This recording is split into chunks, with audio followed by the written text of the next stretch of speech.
quirky West Side convenience stores calling it quits. In a social media post, owners of the Jefferson Bodega announced that the store's closing after 5 years, citing, quote, new horizons and fresh challenges. They also thanked the community for their support over the years.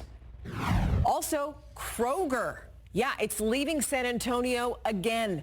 In 2022, the company launched an online-based grocery delivery service in the Alamo City and leased a massive facility over on the northeast side. More than 160 people in the area work for them, and now that facility is going to close on May 25th. Okay, different topic now. Question. When you think of Taco Bell, which food comes to mind? The chain says that most people think of the Crunchwrap Supreme, my personal favorite, by the way. Well, soon that menu item could change. As the night team's Avery Everett shows us, one San Antonio chef is reimagining that fast food classic.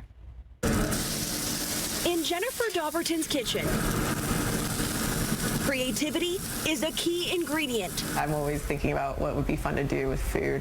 Behind these kitchen doors at Best Quality Daughter, Dauberton cooks American classics with a twist. The Taiwanese popcorn fried chicken, which is like a chicken nugget. Pulling inspiration from places across the world. Chinese influence, Taiwanese influence, Thai and Southeast Asian influence. And cities a whole lot closer to home. Lots of like South Texas influence, just because I've spent most of my life in San Antonio and in South Texas.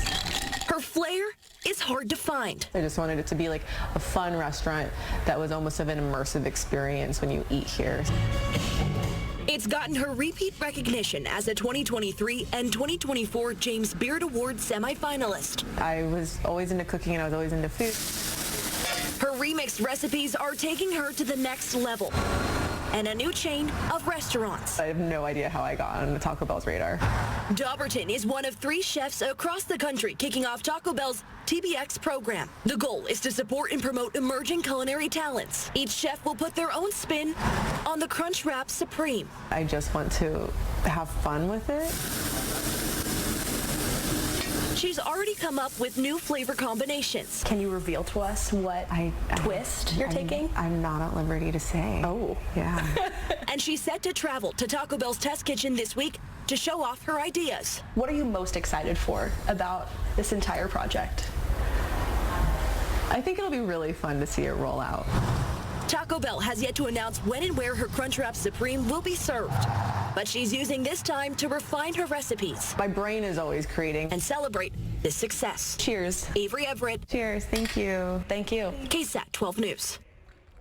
Ooh, I want to taste it. Like I said before, that's my favorite item on the menu. Really? You like the Mexican pizza, right? Mexican pizza, that's my old favorite. You know what? A lot of people are going to be eating takeout this weekend because they're going to be camping also. Yes, some folks camping out and others who just know they're cooking on Sunday, don't want to cook on Saturday. Yeah. Whatnot. It will be turning warmer, a little more spring-like. If you have the barbecue grill ready to go, you'll be A-okay. Just a little bit of morning dampness with fog and mist pretty much every morning all the way into next Monday. So it does include Easter Sunday. But then a Monday night cold front changes everything again and resets our weather a bit. So let's start with our dew point trend and notice how dew points are on the rise. I mean, we'll be in the 60s by Saturday, so feeling the humidity, and then very humid with dew points pushing 70 by Sunday and especially into Monday. But then that Monday night cold front sweeps away that humidity. Now, we can, of course, blame the wind that's coming off the Gulf of Mexico. A little breezy out there this evening, not overwhelming, not problematic, but you notice the breeze if you're outdoors for any period of time. Gusting up to 20, 25 miles per hour. And tomorrow we could have a few gusts between 25 and 30 miles per hour, but it's the direction of the wind. Yes, it's going to be a little breezy, but the wind off the Gulf is what boosts our moisture and gives us that added humidity in the air. So not only will we feel it, but also I do think we're going to see it in the sense of morning fog. And morning fog is going to be a trend starting tomorrow morning and every day all the way through Monday. And even our computer model is now picking up on that, especially in and around Bexar County, then up I-35 as well. For a period of time during the morning commute, visibilities could easily dip down to a half a mile or even slightly less. That's going to be the case just through 9 a.m. Then we clear out and we'll have a lot of sunshine tomorrow on your Good Friday.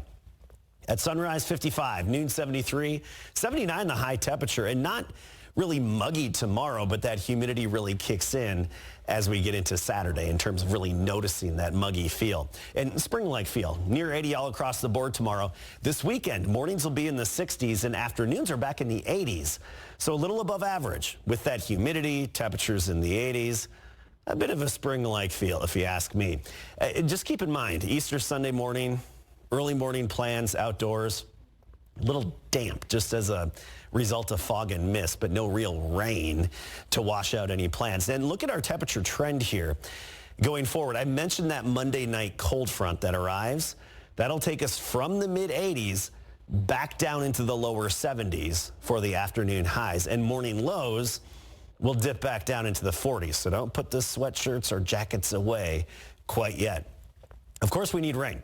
Look at the drought monitor, and we still have the severe and extreme drought, especially northwest Bexar County, into the hill country.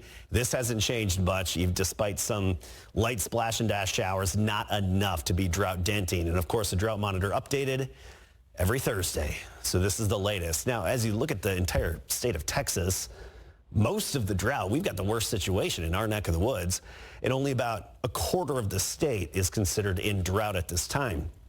Our next system, that's this pinwheel here, that swirl you see moved into Seattle and Portland.